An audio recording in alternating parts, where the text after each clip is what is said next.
Let me start off by saying TJ Watt is worth every single penny that the Pittsburgh Steelers pay him. I want him to retire a Pittsburgh Steeler. He's a phenomenal player, one of the greatest players to ever play in the NFL. But Maxx Crosby just signed the contract for 3 years for $106 million. And this contract is going to do nothing but cause the Pittsburgh Steelers problems. Because if you're willing to pay Maxx Crosby 3 years, $106 million, how much money is TJ Watt worth? Maxx Crosby has 59.5 sacks in 7 seasons. He has 9 forced fumbles in his career. TJ Watt has 7 to 8 forced fumbles in a season. TJ Watt is well over the 100-yard. TJ Watt averages between 10 and 20 sacks a season every year of his career. Maxx Crosby, they don't have to game plan for Maxx Crosby the way that teams game plan for TJ Watt. So, with that being said, just based off production, TJ Watt's contract is up. What is TJ Watt going to add? I can't blame TJ Watt if he's like, well, if Maxx Crosby got $30 million or $33 million a year, I want 50. Could you blame him? It's not even a comparison. I can't stand hearing, the league likes to promote players for all the wrong reasons. The NFL for a while, they were in love with Maxx Crosby because of the tattoos and, the matching Gucci suits and his pocketbooks and all that garbage. So to the NFL, that's cool. He's got swag. We're going to put him on the kids and all the kids are going to buy Maxx Crosby jerseys because Maxx Crosby's cool. Has nothing to do with football. Has nothing to do with production on the field. Maxx Crosby, his name shouldn't even be in the same sentence as TJ Watt. Maxx Crosby is a B-tier player. He's not an elite player. He's a solid player. TJ Watt is elite. What TJ Watt goes through on a weekly basis, double team, triple team, chipped, the offenses know where he's going to be every week on the same side of the field.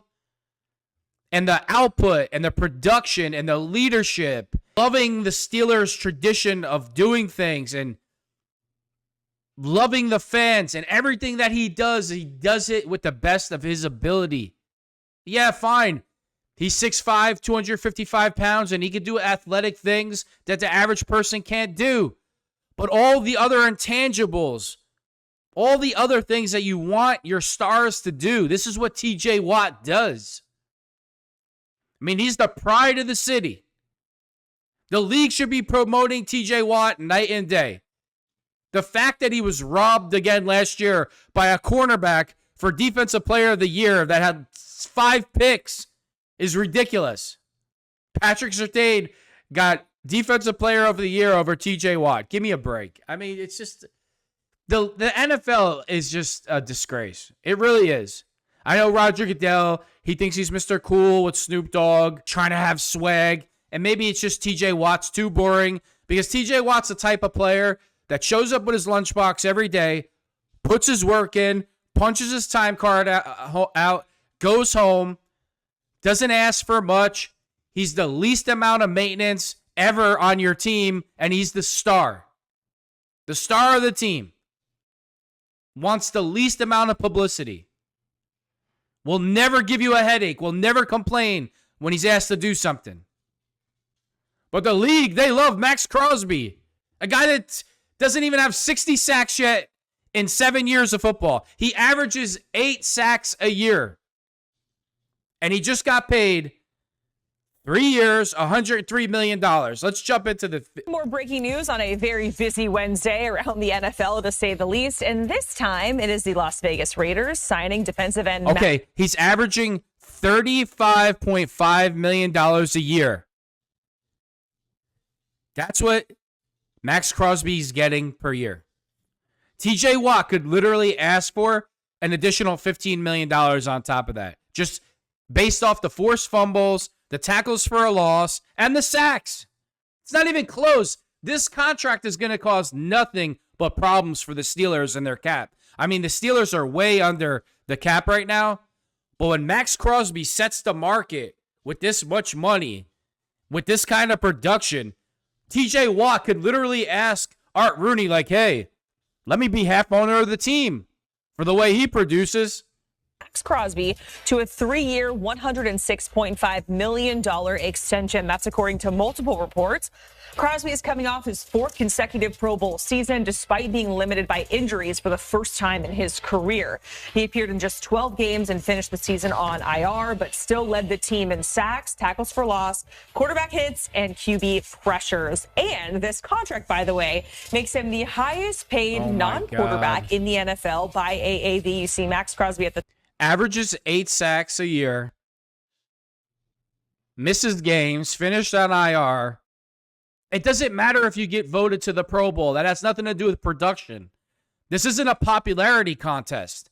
This contract is going to give the Steelers nightmares if TJ Watt wants to stick his feet in the ground and be stubborn and be like, well, he got 35. I'm worth $50 million a year. He could literally say that. Don't tell me he can't. Top there at 35.5, surpassing Justin Jefferson at 35. Nick Bosa, CeeDee Lamb, A.J. Brown to follow. But Maxx Crosby with this new deal, 3 years, $106.5 million. That extension makes him now the highest paid non-quarterback in the NFL, $35.5 million a year.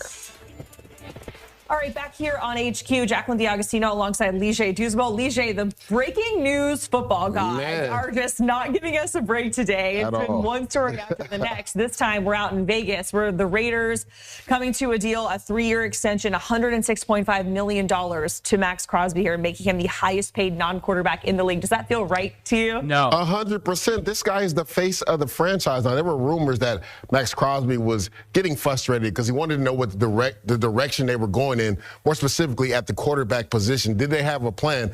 But it looks like things have worked out. Oh, the star of the organization, he also demanded that Antonio Pierce be the head coach of the team. We all saw how that went. We all saw how well and great that worked out With the Las Vegas Raiders, and they've made him the highest non-paid quarterback in the NFL. You know who's jumping for joy right now? TJ Micah Watt. Parsons and Jamar Chase right now, because that number is only going to get higher and higher. But I think this is a good job by the Las Vegas Raiders. When you have a frontline foundation. Of course, he didn't mention TJ Watt, the greatest defensive player in the league. Go figure. Shocker. Piece. You don't allow them to walk out the door. More so, you reward them for doing the right thing, not only on the field, but off the field. Maxx Crosby has been a consummate pro. He is, again, the face of the franchise, and you see it right there for his NFL career, right? Since 2019, he's tied 5th in sacks, 1st in tackles for loss. And that's the thing about him, Jacqueline. He's a complete player. He doesn't just get after the quarterback. He plays on 1st and 2nd downs. We had a coach tell us, you have to earn the right to get after the quarterback, and Maxx Crosby does that at a higher level. He's really good against the run on 1st and 2nd down. You saw right there, 1st in the NFL since 2019 in tackles for loss. Great job, Las Vegas Raiders. I want to talk more about the, Micah Parsons and other deals coming up a little bit later. But if we look at just the Raiders and what they've been doing. All right, you saw it. You heard it. You saw the stats. This sets the market to an unimaginable amount of money for TJ Watt. And I want TJ to get as much money as he can. But I need the Pittsburgh Steelers to have money to bring in, DK Metcalf. We need other players. Sam Darnold. We need to save our franchise. And this is just a disaster. The Steelers are in such disarray right now. No quarterback. TJ Watt, his contract is due. George Pickens. It just never ends. It's just nothing but madness all the time with the Pittsburgh Steelers. Nothing is ever in order. If you're an NFL team and you don't have your quarterback situation under wraps, the entire franchise is in disarray.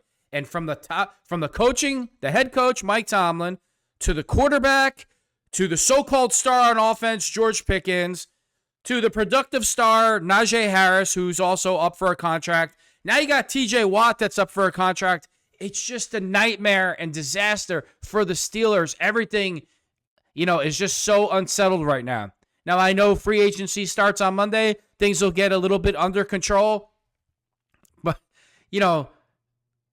I just don't see how anybody could think that Justin Fields has a shot to beat Lamar Jackson, to beat Patrick Mahomes, to beat Josh Allen.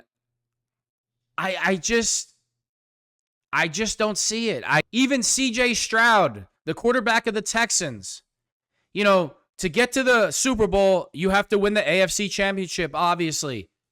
Do I think Justin Fields could outduel CJ Stroud in the AFC Championship game? No, I don't. And I'm not saying that automatically I don't want to see Justin Fields get the starting job. Like, he has all the Big Ben traits. Obviously, he runs better than Ben. Just the part of the game, seeing the receivers, who's open, who's not open, accuracy, those types of things. But he's also had 4 different coordinators in 4 years. But there's so much upside. It's like, man, if it snaps for him, if he finally gets it, I mean, forget it. He could be an elite top-tier quarterback.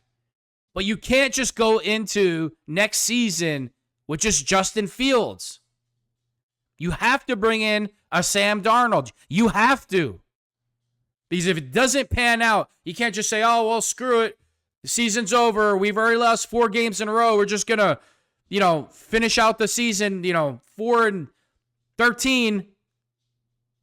You got to bring in another guy in case Justin Fields doesn't pan out. And that guy can't be Russell Wilson. And it can't be a rookie. It can't be a rookie, and it can't be Russell Wilson.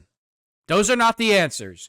We need to bring in a veteran quarterback where if things don't work out, we still have a shot to go to the playoffs, win, and make it to the Super Bowl. It's not about making the playoffs. It's not about being above 500 as a Pittsburgh Steeler. It's about winning the Super Bowl.